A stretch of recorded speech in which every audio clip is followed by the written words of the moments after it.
Le Seigneur soit avec vous. Et avec votre esprit.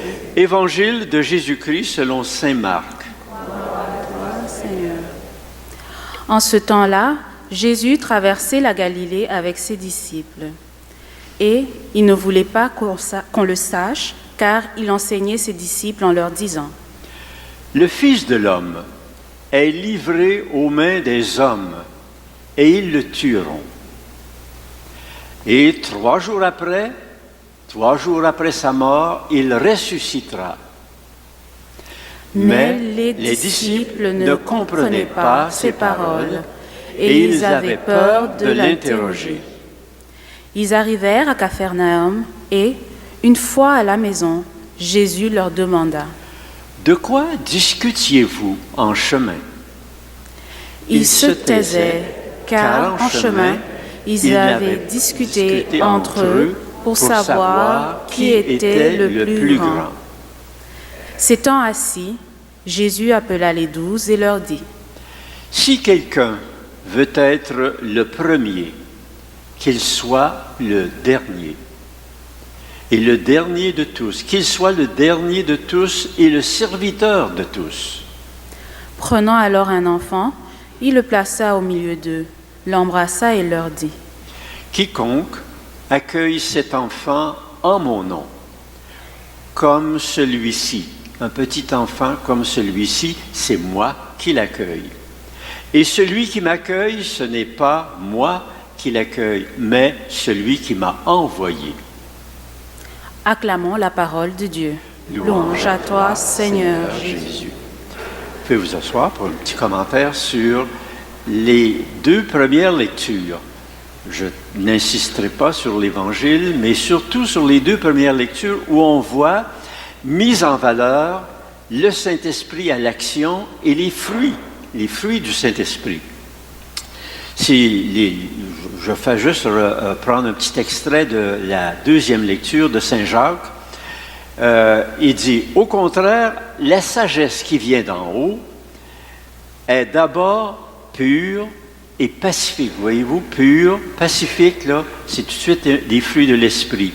Bienveillante, c'est un autre fruit. Conciliante, pleine de miséricorde, ça c'est pleine de bonté.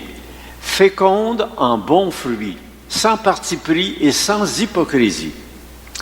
Puis, dans la première lecture, c'était tiré de la sagesse, c'était celui qui médite le mal et puis qui veut faire le mal, dit, on va tirer le juste dans un piège, puis on va voir ce que valait sa douceur.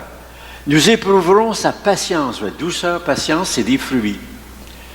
C'est dans la paix qu'est semée la justice. Voyez-vous, paix, c'est aussi un fruit. Qu'est semée la justice qui donne son fruit aux artisans de paix. Alors, on dit, que fait le Saint-Esprit quand il vient nous visiter, la première fois qu'il vient nous visiter au baptême? Il apporte comme 2 sacs à dos, les vertus et les dons. Alors, j'ai un sac à dos ici, ça c'est les dons. Puis, je n'ai pas apporté l'autre, les vertus, parce que je n'ai pas le temps de l'exploiter ce matin. On va parler surtout des dons. Puis, les dons agissent d'une façon spéciale. Ils agissent en théologie, quand on parle en latin, on dit « divino modo ». Autrement dit, il faut que ce soit le Saint-Esprit qui les mette en action. Tandis que les vertus, ça agit humano modo. C'est-à-dire que c'est l'homme qui met en action. C'est sûr que l'esprit est en arrière pour pousser, mais c'est l'homme qui va faire l'acte de foi, d'espérance et de charité. Alors, c'est des vertus, ça. Et les vertus sont en permanence chez l'individu, chez la personne chrétienne baptisée. Puis, les dons sont juste occasionnels, quand il en a besoin. S'il n'a pas besoin, les dons sont on les voit presque pas. Mais quand on a besoin des dons, comme ça dépend du Saint-Esprit, il faut dire, Saint-Esprit, réactive mes dons. Et là, il vient réactiver les dons, puis là, les dons commencent à produire des choses tout à fait étonnantes. Comment va produire le Saint-Esprit? Comment il va agir? Bien, rien qu'à se rappeler l'hymne de la Pentecôte, l'hymne qui est dit à l'aude. Esprit de Dieu, tu es le feu, patiente braise dans la cendre. à tout moment, prêt à surprendre le moindre souffle et à sauter comme un éclair vif et joyeux. Le Saint-Esprit est donc comparé à un éclair vif et joyeux qui vient sur le baptisé et qui allume le baptisé, qui réchauffe le baptisé. Il ne met pas le feu, comme on a vu les derniers temps, des feux de forêt énormes dans le nord de la province et puis du Canada. Et souvent, ces feux-là étaient mis par des éclairs. Mais nous autres, on est chanceux parce que le Saint-Esprit, il ne met pas le feu. Il va éclairer, puis il va réchauffer, puis il va envoyer l'eau qu'il faut. Et c'est ça qui va produire des fruits. Alors, moi, je symbolise les dons de l'Esprit comme un globe, une espèce de globe que vous voyez. Et puis, il y a une espèce de paratonnerre spirituel sur ce globe. Puis, la foudre de l'Esprit vient rejoindre ce paratonnerre. Et là, toute l'énergie descend dans les dons de l'Esprit. Et les premiers dons, on va appeler ça des dons de puissance. Parce que c'est des dons qui sont forts, puis il faut qu'eux autres soient d'abord allumés pour que les autres dons, qu'on appelle des dons de lumière, bon, il y a deux sortes, il faut que les dons de lumière puissent aussi s'allumer. Mais les dons de puissance sont comme attachés les uns après les autres. D'après mon hypothèse, sont comme attachés les uns après les autres. Alors, vous avez d'abord affection filiale. Quand on parle d'affection filiale, dans le temps, on parlait de crainte de Dieu. Les évêques ont dit, y a-t-il moyen de trouver un autre mot? Parce qu'on ne craint pas l'enfer, on craint de lui déplaire. Alors, la crainte de Dieu, c'est crainte de déplaire à Dieu. Alors, on dit, bon, on peut bien appeler ça affection filiale. Si affection filiale n'est pas réactivée dans votre vie spirituelle, il ne se passera rien. C'est qu'il faut que le premier don soit vraiment allumé par le Saint-Esprit, divino modo, c'est de même que ça agit. Puis après ça, il va y avoir un deuxième don, ça va être le don de louange, don de prière. Alors, affection filiale, prière, tu fais des choses, prière, tu fais monter ta prière vers Dieu. Puis le troisième, c'est le don de force. Et le don de force, on dirait que tout se canalise pour arriver là, dans le don de force. Si je veux symboliser ces dons, j'ai apporté mon petit sac ici, si je veux symboliser les dons, montrer que c'est le Saint-Esprit qui agit, il faut d'abord que je sorte et puis ce que je vois, c'est un cadenas. Autrement dit, il y a un cadenas. Je ne sais pas si vous voyez mon cadenas ici, là, il est barré.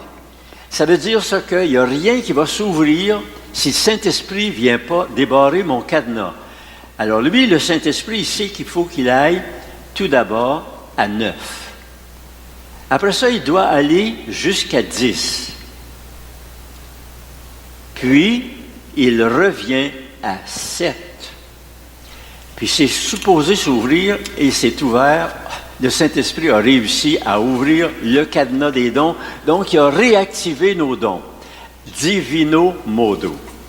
Et puis là, on cherche, on regarde, si je veux voir un peu les dons, qu'est-ce que c'est que le premier don, le don d'affection filiale, donc c'est le cœur qui est ouvert.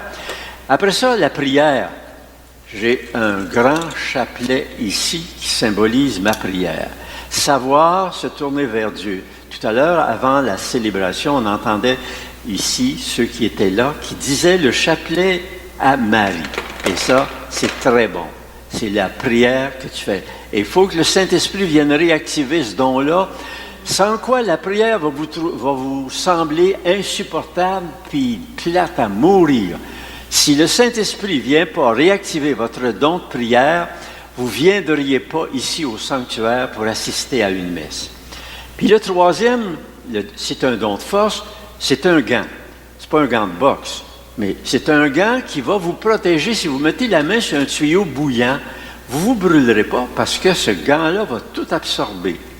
Alors le don de force, c'est lui qui est capable de tenir des choses bouillantes, des choses fortes, des choses glacées. Pas de problème, vous avez le don de force qui est allumé. Ça, c'est les dons de puissance.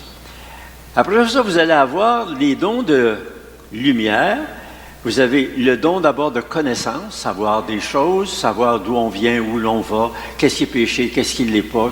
Toutes ces choses qu'il faut savoir dans notre vie chrétienne. Vous avez après ça le don de conseil.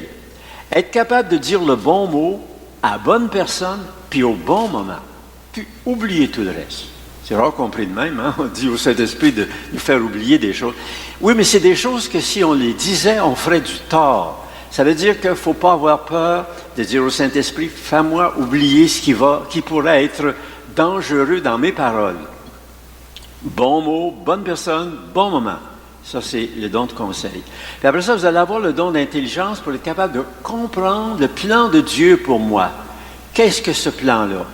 Puis quand tu l'as compris, tu dis, oh, je ne suis pas sûr si je l'aime, ce plan-là. Pourrais-tu, Seigneur, le donner à un autre? Ça, c'est parce que le don de sagesse n'est pas allumé. Le don de sagesse, c'est savoir goûter Dieu.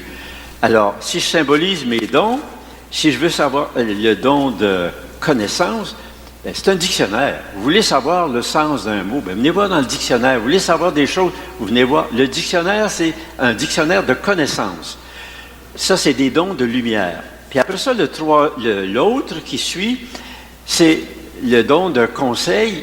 C'est une carte géographique. Si tu veux conseiller à quelqu'un de se rendre à tel endroit, bien, il faut que tu sois capable de lui montrer. Tu sors la carte, puis tu lui montres où se trouve le chemin, le bon mot, puis à la bonne personne, mais au bon moment. Si tu lui montres ça un mois avant qu'il parte, il ne s'en souviendra plus. Bon mot, bonne personne, puis bon moment. Alors ça, c'est la carte qui nous montre qu'est-ce qu'on dit. Après ça, tu vas avoir le don d'intelligence. Le don d'intelligence, c'est la parole de Dieu.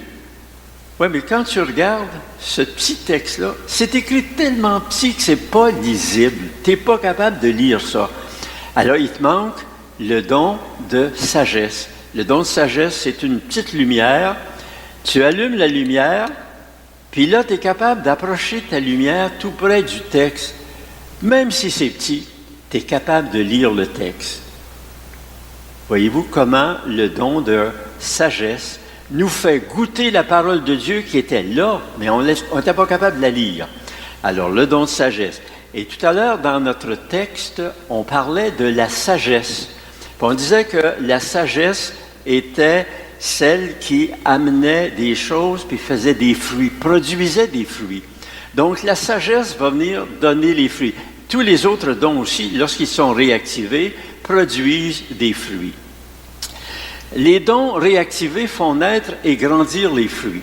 Puis le premier fruit que saint Paul mentionne, c'est surtout Galates 5, 25, c'est le grand fruit amour.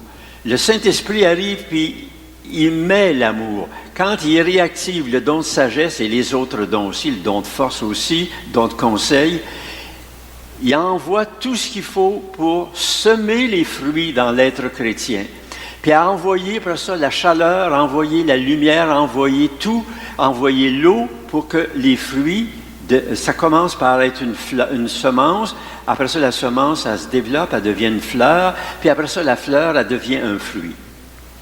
Puis les fruits, ça c'est, vous pourrez trouver ça, ces petites explications-là, dans ceux qui ont la tobe, la petite note de Galates 5, 25. Il dit, vous avez l'amour qui est là, le grand fruit. Puis après ça, saint Paul dit, il y a deux autres fruits qui s'appellent paix et la paix et la joie. La paix et la joie.